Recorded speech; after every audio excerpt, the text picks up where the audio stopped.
انهيار زوجة الفنان أحمد عامر خلال تشييع جنازته من مسجد الحرائري بصمنوط. إنا لله وإنا إليه راجعون.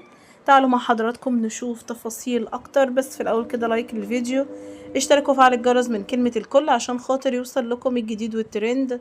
وقبل ده كله هنصلي على رسولنا الكريم عليه أفضل الصلاة والسلام.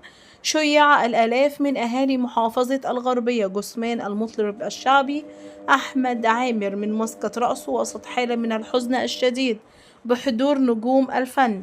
وأدى أهالي الغربية وعدد من نجوم الفن الشعبي صلاة الجنازة على المطرب الشعبي أحمد عامر بمسجد الحريري بصمنوط وسط بكاء وانهيار عدد من وشهدت مراسم تشييع جنازة المطرب الشعبي أحمد عامر انهيار زوجته وحالة إغماء لأحد الحضور خلال الجنازة.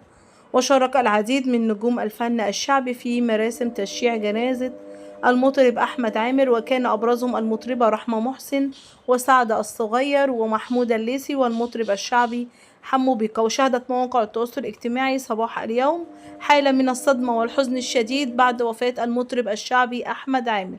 وعلق الفنان مصطفى كامل نقيب المهن الموسيقية على الوفاة قائلا: تفاجأت جدا بالخبر وقلبي موجوع. عامر وفرقته كانوا منهارين. اللي وصل لي ان هو كان رايح شغل وتعب فجأة في الطريق ونقلوه للمستشفى، لكنه توفى فور دخوله. واعلن الفنان الشعبي رضا البحراوي الحداد عليه وكتب عبر حسابه الرسمي: إنا لله وإنا إليه راجعون. بقلوب مؤمنة بقضاء الله وقدره ننعي بوفاة أخويا وصديق أحمد عامر اللي سابنا النهاردة ووجعنا وجع كبير ما يتوصفش. انهيار زوجته أثناء تشييع الجثمان وانهيار زوجته أثناء نقل الجثمان إلى المقابر. ربنا يا رب يصبر أهلها يا رب، اللهم أمين يا رب. هي وكل حبايبه. وانتهى الفيديو مع حضراتكم ومع السلامة.